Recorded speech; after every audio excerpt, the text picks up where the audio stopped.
Break के बाद स्वागत है आपका। इंडिया टीवी लगातार आपको वो एक्सक्लूसिव चैट के हिस्से दिखा रहा है जो शाहरुख खान और समीर वानखेड़े के बीच के हैं। उस वक्त के हैं जब आर्यन खान को पकड़ा गया था। आर्यन खान को बचाने के लिए, अपने बेटे को बचाने के लिए शाहरुख खान कितने मजबूर थे, कैसे वो समीर वानखेड़े के आगे भीख मांग रहे थे कि उनके बेटे को छोड़ दिया जाए। वो एक एक लाइन बताने के लिए काफी है और इसके बाद ही सवाल खड़े होते हैं कि क्या बॉलीवुड को टारगेट किया जाता है? क्या समीर वानखेड़े जैसे जो लोग हैं वो बॉलीवुड को टारगेट करने की, बड़े बड़े एक्टर्स को टारगेट करने की फिराक में रहते हैं? इसी पर लगातार चर्चा कर रहे हैं तमाम खास मेहमान हमारे साथ बने हुए हैं। शहजाद खान साहब, क्या बॉलीवुड डर्टी पॉलिटिक्स का भी निशाना बनता है? क्या डर्टी पॉलिटिक्स भी बॉलीवुड के को डैमेज करने के लिए काफी है? क्योंकि इस केस में भी हमने देखा जो चैट के हिस्से हैं जिसमें समीर वानखेड़े बता रहे हैं कि कैसे उनके खिलाफ लोग बयान दे रहे हैं और इस बात का भी डर शाहरुख खान पर बनाने की कोशिश की जा रही है। देखिए, पॉलिटिक्स तो हर जगह है, तो डर्टी या क्लीन पॉलिटिक्स होती है। जो पॉलिटिक्स देश को आगे बढ़ाए वो अच्छी पॉलिटिक्स होती है, लेकिन जो देश में डिवाइड एंड रूल बढ़ाए दैट इज डर्टी पॉलिटिक्स। चाहे वो किसी भी इंडस्ट्री में हो, कहीं भी, किसी भी जगह हो। ये हमारी फिल्म इंडस्ट्री खास करके कुछ सालों से इस बात का, इस चीज का बड़ी शिकार रही है। बहुत ही ज्यादा यहाँ पर पॉलिटिक्स हो रही है, वो भी डर्टी पॉलिटिक्स हो रही है। अब समझ, जैसे अभी एक मिसाल दे रहा हूँ, अभी हाल ही की बात, क्योंकि फ्रेश बात है। तो अब जैसे एक फिल्म रिलीज हुई है किसी स्टेट को लेके, अब देखिए जो प्रोड्यूसर डायरेक्टर है उस फिल्म के, वो कहीं नहीं आ रहे, किसी डिबेट पे नहीं आ रहे, बस पार्टी स्पोक्स पर्सन सब कूद रहे हैं। तो ये क्या उस पार्टी ने फिल्म प्रोड्यूस की या फाइनेंस की या वो किया? कि जब अगर डिबेट होती है तो जैसे जो है वो उनको आना चाहिए, नहीं साहब स्पोक्स पर्सन आ जाती। इसीलिए मैं एक मिसाल वो दे रहा हूँ क्योंकि एकदम लेटेस्ट मिसाल है वो।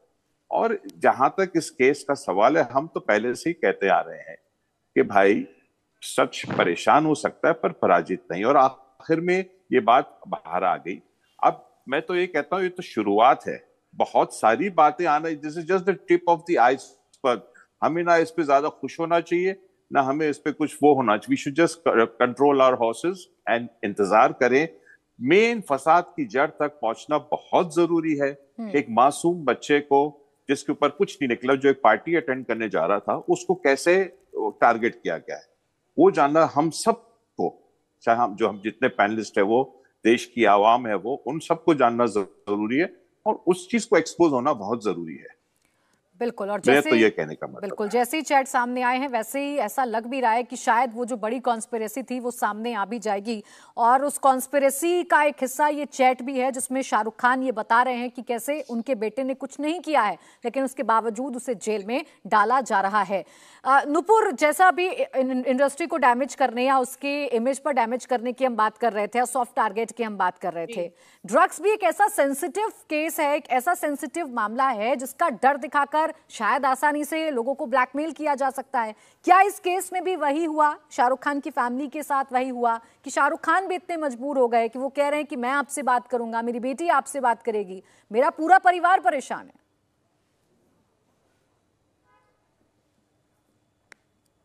जी बिल्कुल, परेशानी की तो बहुत बात है क्योंकि बहुत सेंसिटिव इशू था और इसको बहुत सेंसेशनलाइज और बहुत हाइप दिया गया, बहुत उछाला गया इस मुद्दे को। देखिए, इस केस से पहले शायद समीर वानखड़े का नाम कोई नहीं जानता था, वो जानते हैं। समीर वानखड़े ने पहले वो एयरपोर्ट में थे, कस्टम्स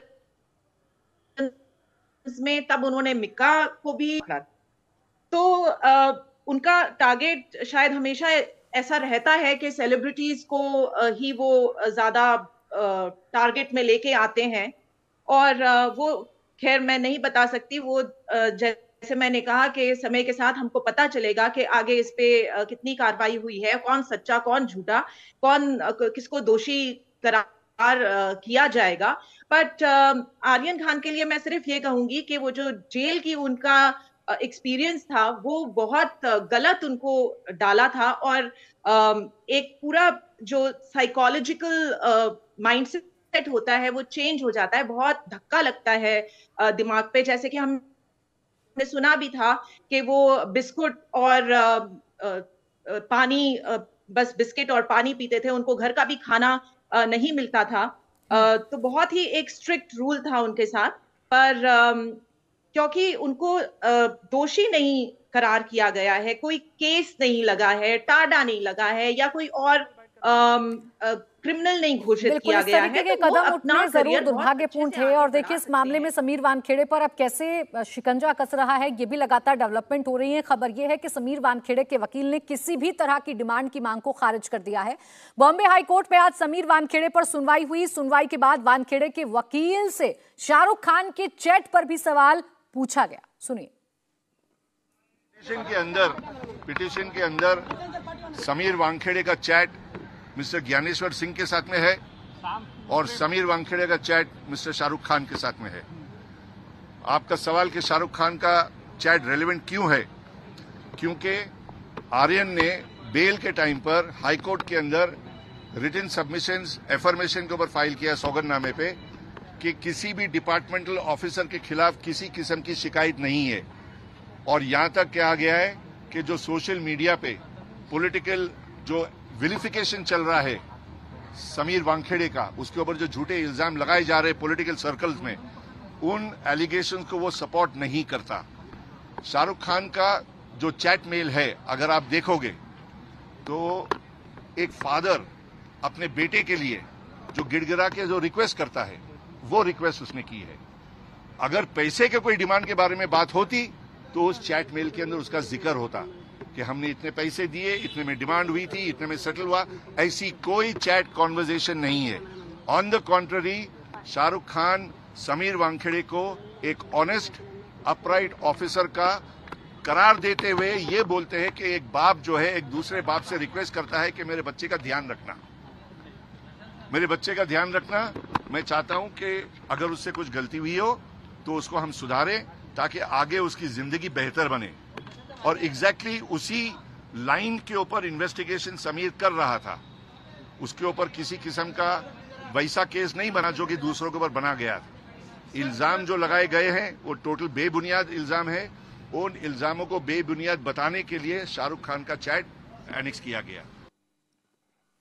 तो शाहरुख खान का जो चैट है वो क्यों आया, जांच में ये बता रहे हैं वकील, और ये भी कह रहे हैं कि किसी भी तरीके से पैसे की जो डिमांड है वो नहीं की गई थी समीर वानखेड़े की तरफ से, क्योंकि ये बड़ा पॉइंट है जो उठाया गया कि 25 करोड़ रुपए की डिमांड की गई थी और बाद में सेटलमेंट 18 करोड़ पर हुआ था। मुर्तजा साहब, आप कुछ कह रहे हैं? मैं सर इतना कहना चाह रहा हूं कि समीर वानखेड़े अपने लेवल पे डिस्कशन और कन्वर्सेशन ही क्यों कर रहे थे? उनको किसने राइट दिया कि अपने सुपीरियर से पूछे बिना, प्रॉपर प्रोटोकॉल को फॉलो किए बिना वो शाहरुख खान से पर्सनल लेवल पे चैट कर रहे हैं? कौन ऑफिसर एंटाइटल्ड है कि पर्सनल लेवल पे डिस्कशंस कर रहे हैं? अगर प्ली भी है, मैं चलिए मान लेता हूं पैसे की बातचीत नहीं हो रही थी, पर how come he was even allowing himself के एक पर्सनल लेवल पे उनको मोबाइल पे चैट्स आ रहे हैं, ईमेल्स आ रहे हैं कि अब दोस्त हैं या चड्डी बड्डी हैं वो शाहरुख खान के, जो पर्सनल लेवल पे उनके डिस्कशंस कर रहे हैं कि क्या सही है क्या गलत है। और होते कौन है ये उसको सुधारने वाले? आर्यन खान को लॉ अपना कोर्स लेगा, लीगल सिस्टम का प्रोसेस है वो फॉलो होगा। ये कौन होते हैं अपने लेवल पे उसको रिफॉर्म करने वाले, उसको फेवर करने वाले, उस एक फादर टू फादर कन्वर्सेशन करने वाले? ही वाज एन ऑफिसर और इंडियन ऑफिसर हैं, इंडियन लॉ को फॉलो करें। ये अपने आप अपना एक पैरेलल सिस्टम चला रहे हैं, पैरेलल लेवल पे अपने लेवल पे इन्वेस्टिगेशन कर रहे हैं, पैरेलल लेवल पे नेगोशिएशन कर रहे हैं। मैं ये बता रहा हूं, इस तरह की जो चीजें हैं इससे साबित हो रहा है कि इन्होंने कभी भी अपनी ड्यूटी को, कभी भी अपने प्रोटोकॉल्स को, अपने सुपीरियर्स को कॉन्फिडेंस में नहीं लिया और अपने लेवल पे एक पैरेलल सत्ता चला रहे थे और नशे में चूर थे, अपनी ताकत के नशे में चूर थे। और जो इनको ऑफिशियल पावर, जो स्टेटस जो मिल रहा था, जो इनकी पोजीशन थी, उसको इन्होंने अब्यूज किया है, उसका इन्होंने मिसयूज किया है और थ्रू आउट किया है। और अब ये साबित भी हो रहा है इन चैट्स के थ्रू। अब है जिस तरीके से अभी वकील बोल रहे थे समीर वानखेड़े के, क्या इसे इस तरीके से ही समझा जाए? वो तो कह रहे हैं चैट हमने इस वजह से इस केस पे हम लेकर आए क्योंकि इस चैट से साबित हो रहा है कि वो फादर टू फादर एक कन्वर्सेशन हो रही थी, सुधारने की बात कही जा रही थी आर्यन खान को, इसमें पैसे के लेन देन की कोई बात नहीं थी।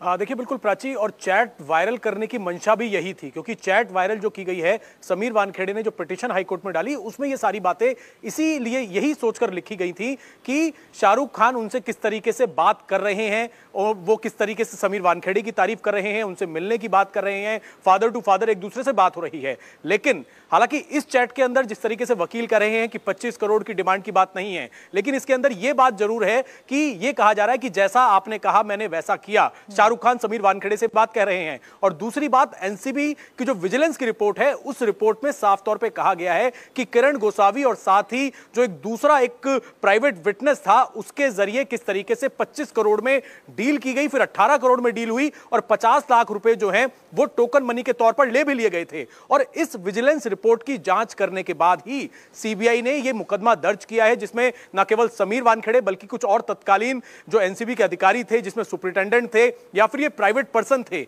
इन सबके खिलाफ मुकदमा दर्ज किया गया है प्रिवेंशन ऑफ करप्शन की धाराओं में। और इस पूरे मामले के अंदर सीबीआई साफ तौर पर यह कह रही है कि वो समीर वानखेड़े से पूछताछ करना चाहती है, क्योंकि विजिलेंस की इंक्वायरी में साफ तौर पर कहा गया है कि किरण गोस्वामी नाम का जो प्राइवेट शख्स था, जिसकी फोटो आर्यन खान के साथ वायरल हुई थी, और उसी के बाद ये पूरा का पूरा मामला विवादों में आ गया था कि कैसे समीर वानखेड़े का एक क्लोज एसोसिएट जो है वो एनसीबी का अधिकारी बनकर आर्यन खान को न केवल गिरफ्तार करता है बल्कि प्राइवेट गाड़ी में बैठा के एनसीबी के दफ्तर में लेकर आता है। एक वॉइस नोट रिकॉर्ड किया जाता है जिसमें आर्यन खान की आवाज जो है वो शाहरुख खान तक पहुंचाई जाती है, जिसमें कहा जाता है कि पापा I am in NCB custody, please help me. इस तरीके की बातें की जाती हैं। किरण गोस्वामी की फोटो सामने आने के बाद ही ये पूरा का पूरा मामला खुला था कि किरण गोस्वामी तोड़ने की कोशिश की गई अब है। जिस तरीके से आप बता रहे हैं, उस तस्वीर का आप जिक्र कर रहे हैं, इमोशनली तोड़ने की कोशिश की गई, बच्चे को आधार बनाया गया और उसके बाद ही फिर शाहरुख खान ने बात की समीर वानखेड़े से, और उसी का जो हिस्सा है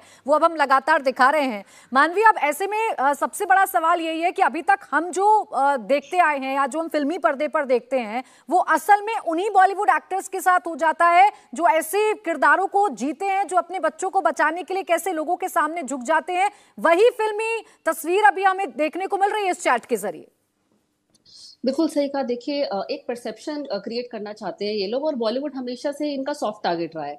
कभी ये मूवीज को उठा करके ले आते हैं, या कभी ये ड्रग्स के मामले में किसी न किसी स्टार किड को या कोई सेलिब्रिटी को ये लाइमलाइट में ले आती है। अब देखिए, मैं ये बोलना चाहती हूँ कि दाल में काला तो बहुत पहले से ही पता लग रहा था। जिस हिसाब से आर्यन की एक सेल्फी ली गई, क्योंकि एनसीबी का कुछ ना कुछ प्रोटोकॉल होते हैं और आपको उन प्रोटोकॉल्स पे पूरा फॉलो करना पड़ता है। जैसे गोसावी ने सेल्फी ली और जैसे आर्यन को एक वॉइस नोट के लिए उसने वॉइस नोट अपने मोबाइल में लिया और आगे वो शाहरुख खान को भेज दिया। तो ये सब तमाम चीजें हैं जो एनसीबी ऑफिस में ही रह करके ये चीज प्रोटोकॉल का पालन नहीं किया गया। और जब गौरी आई तो गौरी को एक गौरी बर्गर लेकर के आई, तो बर्गर लेने नहीं दिया। तो ये सोची समझी साजिश के तहत हुआ है और इस प्लानिंग के लिए बहुत टाइम लगा है। जैसे कि मेरे पैनल कहते हैं मिक्का को अरेस्ट किया, तो मैंने जैसे पहले बोला कि सॉफ्ट टारगेट बॉलीवुड या सेलिब्रिटीज हैं, तो इनका जो राशन पानी चलता है, इनके जो ये इंटरनेशनल ट्रिप्स होते हैं और ये जो इनकी ऊपरी कमाई है, क्योंकि इंटरनेशनल ट्रिप्स आप इस पोजीशन पे रह करके नहीं कर सकते, आपको उसके लिए कोई ऊपरी कमाई चाहिए। तो ऊपरी कमाई के लिए ये आप सब कुछ करते हैं। लेकिन मैं ये बोलना चाहती हूँ, अब देखना है मास्टरमाइंड कौन है। क्या समीर वानखेड़े, क्योंकि इतना बड़ा जो ये स्कैंडल चल रहा है, ये सिर्फ समीर वानखेड़े का मुझे लगता है दिमाग नहीं है, इसके पीछे मास्टरमाइंड जरूर होगा कोई। तो अब ये जो इस पे कार्रवाई हो रही है, तो अब उस पे ये पता लगेगा कि इसके पीछे कौन कौन लोग इन्वॉल्व है। यानी शहजाद जी, जो बात आप कह रहे थे कि कुछ और बड़े लोग भी हो सकते हैं जो बॉलीवुड इंडस्ट्री को, खासकर जो टॉप एक्टर्स हैं, जो फेमस एक्टर्स हैं, उनको टारगेट करने की कोशिश करते हैं और इजीली उन्हें ट्रैप में फंसा लेते हैं। बिल्कुल बिल्कुल बिल्कुल बिल्कुल सही कहा आपने। Bollywood is sitting duck. एक और चीज मैं कहना चाहूंगा मैडम कि देखिए, हमारी पुलिस फोर्स, हमारे पुलिस वाले बहुत अच्छे हैं। We have got some very good police officers और हमें उनका मोरल डाउन नहीं करना चाहिए। लेकिन एक ऐसा ही सिमिलर केस या इससे और बुरा केस आपने सुना होगा, जो हमारे एक उद्योगपति है, उसके घर के वहां जो एक ऑफिसर ने कुछ गाड़ी रख दी थी जिसमें कुछ RDX वारडीएक्स था, ये था वो था। तो ये लोग ये ऐसी हरकतें करते रहते हैं, ये सब पैसों के चक्कर में होता है। और तो ये सब चीजों को भी मद्देनजर माइंड में रखना चाहिए। और हर ऑफिसर को जो है, मैं तो कहता हूं कि हमारी सरकार को ऐसे कुछ नियम बनाने चाहिए जो ऑफिसर्स को अच्छी उनकी तनख्वाहें बढ़ानी चाहिए, उन्हें अच्छी सहूलतें देनी चाहिए, उनके स्टेशंस को, पुलिस स्टेशंस को, उनको इस चीज को थोड़ा बहुत अच्छे, जैसे आप दुबई वगैरह में देखिए, ऑफिसर्स के पास, उनके पास एक से एक गाड़ियां होती है जो गवर्नमेंट की दी हुई होती है। वी शुड पैम्पर देम ताकि वो ये सब चीजें ना करे, ये सब चीजें करने से बचे वो। I feel that way. Main thing is वो है, कहते हैं ना, charity begins from home. First हमें हमारे ऑफिसर्स को इतना वो देना चाहिए ताकि उनके दिमाग में ये सब चीजें आए नहीं, इलीगल एक्सट्रॉशन हो या जो भी हो, उनके दिमाग में जो आता है कि उद्योगपतियों को से कैसे पैसे वसूले। हमारे मिनिस्टर भी जो बेचारे, वो भी 1 साल अंदर थे, ये सब एक कमिश्नर के को लेके जब उन्होंने, कमिश्नर साहब ने बात की, तो हमें हमारे पुलिस ऑफिसर्स को, चाहे वो कोई हमारा हवलदार हो या चाहे वो 3 स्टार हो, सीनियर पीआई हो या कमिश्नर हो, they should be given such good packages, that उनको ये सब करने की जरूरत नहीं पड़े। That's what I feel and I think we should look into that matter too. ठीक है, पैसे का खेल है आप कह रहे हैं, और इस पैसे की वजह से ही जो सॉफ्ट टारगेट है वो कर दिया जाता है। मुर्तजा जी कुछ कह रहे हैं आप? मैं कह रहा हूं सिर्फ बात पैसे की नहीं है, बात अब्यूज ऑफ पावर की भी है। उसको कैसे आप कंपनसेट करेंगे? ठीक है, सैलरीज बढ़ा देंगे आप इन लोगों की, इनको पैकेजेस दे देंगे, पर कुछ लोग जो पावर का अब्यूज करना चाहते हैं सिस्टम में रह के, संदीप वानखेड़े जैसे लोग जो पावर का अब्यूज करना चाहते हैं, उसका क्या? ये पावर को भी अब्यूज करते हैं। सिर्फ पैसे की बात नहीं है यहाँ पे, इनको मजा आता है, इनको आदत हो जाती है, लत लग जाती है कि कैसे मैं पावर को अब्यूज कर सकता हूँ, कैसे शाहरुख खान को मैं अपने घुटनों पे लाके भीख मंगवा सकता हूँ, गिड़गिड़ा सकता हूँ। इसको आप किस पैसे से इक्विवेलेंट माप सकते हैं कि किंग ऑफ बॉलीवुड आपके घुटनों पे आके गिड़गिड़ा रहा है कि प्लीज मेरे बच्चे को कुछ हार्म मत पहुंचाओ? बिल्कुल, और वही जो चैट है वो कम से कम बता रही है। राजेश, अभी जो समीर वानखेड़े के वकील कह रहे थे, समीर वानखेड़े जस्ट उनके पास खड़े हुए हैं और वो ये दिखाने की कोशिश कर रहे हैं कि देखिए इस चैट से तो ये पता चल रहा है कि शाहरुख खान कैसे तारीफ कर रहे हैं समीर वानखेड़े की, कैसे बता रहे हैं समीर वानखेड़े कितने अच्छे, कितने काबिल अफसर हैं, और उन्हें यकीन है कि वो उनके बेटे को बाहर निकाल लेंगे, उन्हें यकीन है कि बेटे की मदद करेंगे। बिल्कुल, देखिए शाहरुख खान के साथ चैट हो या फिर डीडीजी ज्ञानेश्वर सिंह के साथ चैट हो, दोनों चैट्स के जरिए समीर वानखेड़े और उनकी टीम ये बताने की कोशिश कर रही कि वो पाक साफ हैं, उन्होंने रिश्वत की मांग नहीं की है। और आज चैट लगाने के पीछे की मंशा भी उनके वकील ने बताई कि उसमें पैसों का जिक्र नहीं है, यही वजह है कि वो चैट कोर्ट में लगाई गई है। आगे जब इस मामले में जीरा होगी तब इसका बार बार जिक्र किया जाएगा कि शाहरुख खान से आप पैसे मांगने की बात करते हैं, लेकिन जब डायरेक्ट हमारी बात हो रही शाहरुख खान से सीधे सीधे, उसमें हमने पैसे की बात नहीं की है। लेकिन कई ऐसे शब्द हैं, कई ऐसे उसमें वाक्य हैं जिसके कई छुपे हुए अर्थ भी हैं प्राची, ये हमें देखना होगा। जिसमें जो प्रॉमिस है वो उसकी बात की जा रही कि आपने प्रॉमिस किया था, ये सारी बातें भी उस चैट में कही गई हैं। उसका क्या मतलब है, उसके पीछे क्या कहानी है, ये भी जैसे जैसे आगे ये कार्रवाई चलेगी, कोर्ट में मामला चलेगा, वो साफ होगा। लेकिन अभी तो मंशा यही दिखती है इन चैट्स के जरिए या पूरी याचिका के जरिए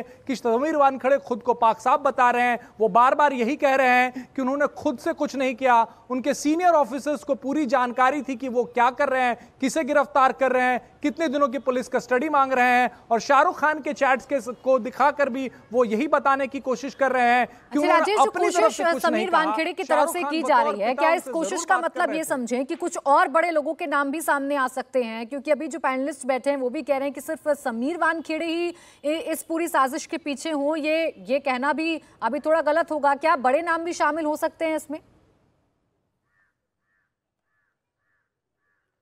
बिल्कुल, देखिए जो सूत्र बताते हैं कि सिर्फ शाहरुख खान के साथ चैट नहीं है। जब वो पूरा 1 महीने का ये पूरी कार्रवाई थी और आर्यन खान तकरीबन 26 से 28 दिन जेल में थे, तब कई लोगों ने कई तरह से आर्यन खान, शाहरुख खान या फिर समीर वानखेड़े को अप्रोच किया था। और ये बताया जा रहा है समीर वानखेड़े की टीम के द्वारा, जो सूत्र हैं उनके टीम में, वो बता रहे हैं कि कई और लोगों के साथ बातचीत भी सामने वो रख सकते हैं कोर्ट में और खुद को पाक साफ बताने के लिए। लेकिन उससे उनको केस में कितना फायदा होगा ये तो बाद में ही पता चल पाएगा। लेकिन कई और लोगों के नाम सामने आ सकते हैं। जब दिल्ली हाईकोर्ट में उन्होंने याचिका लगाई तब डीडीजी ज्ञानेश्वर सिंह और डीडीजी अशोक मुथाजैन का जिक्र था। आज जब उन्होंने याचिका लगाई है तो शाहरुख खान के साथ चैट जो है वो सामने रखे हैं। बताया जा रहा है कि राजनेताओं के साथ भी बातचीत है। अब वो किस तरीके के बातचीत है वो बाद में पता चल पाएगा, लेकिन सूत्र ही बता रहे हैं कि आने वाले दिनों में और भी चैट्स जो है वो सामने आ सकते हैं। प्राची,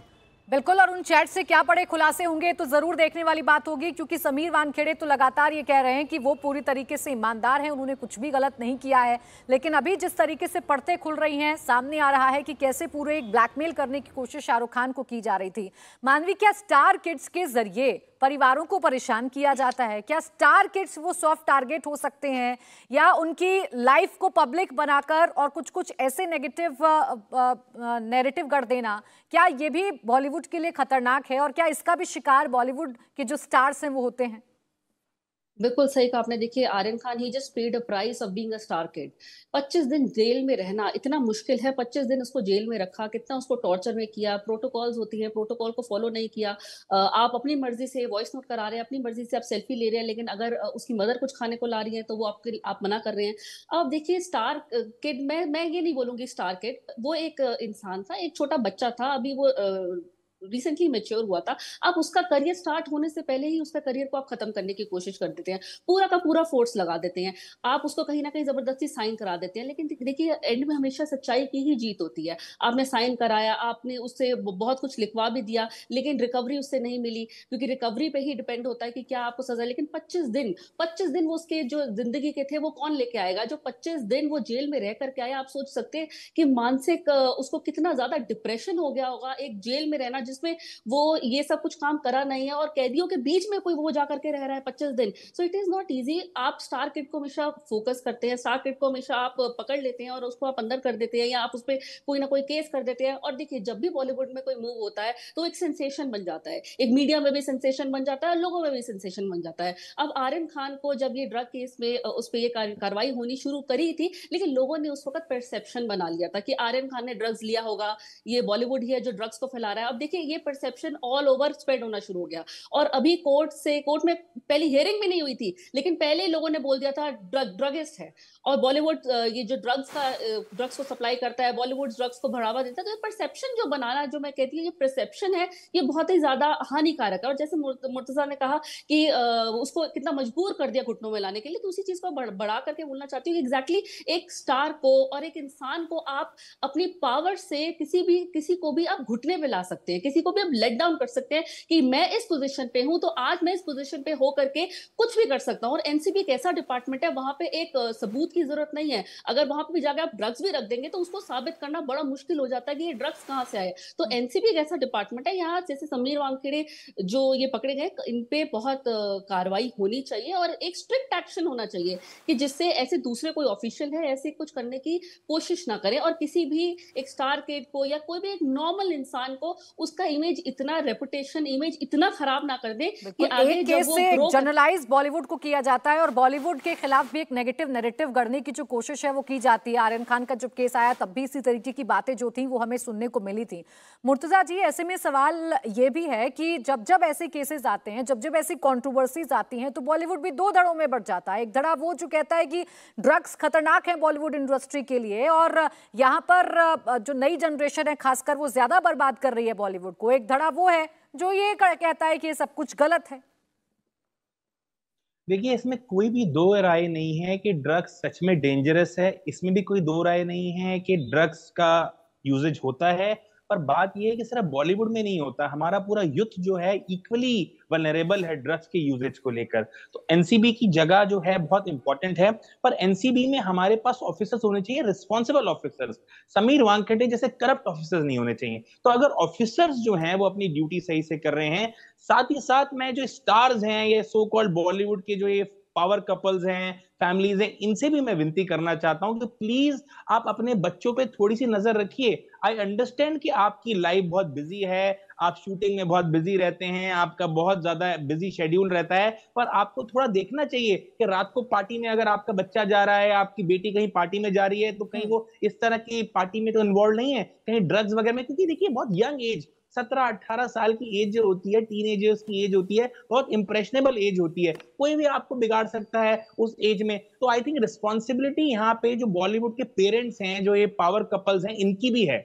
आर्यन के केस में भी हमने देखा, ठीक है उनको क्लीन चिट मिली, लेकिन आप सोचिए 10 आर्यन, 100 आर्यन, 1000 आर्यन और हो सकते हैं, और शायद उनको क्लीन चिट ना मिले, वो इतने लकी ना रहे। एक बार 28 दिन जेल में जाके बिस्किट के साथ पानी खाने के बाद बड़ा एक इम्पैक्ट पड़ता है, और उससे आपकी लाइफ हमेशा के लिए डैमेज हो सकती है। इसके दो पहलू हैं, और इन दोनों पहलू की तरफ मुर्तजा जी आपने ध्यान आकर्षित किया है कि कैसे बॉलीवुड को सॉफ्ट टारगेट भी किया जाता है और कैसे इन तमाम चीजों से बचा भी जा सकता है। बहुत शुक्रिया आप सभी का हमारे साथ जुड़ने के लिए। मेरे दोनों सहयोगी तमाम जानकारी हमें दे रहे थे, आपका भी बहुत शुक्रिया तमाम जानकारी देने के लिए। इंडिया टीवी हर वक्त हर जगह डाउनलोड करने के लिए सर्च करें India TV news Google play store या ऐप स्टोर पर।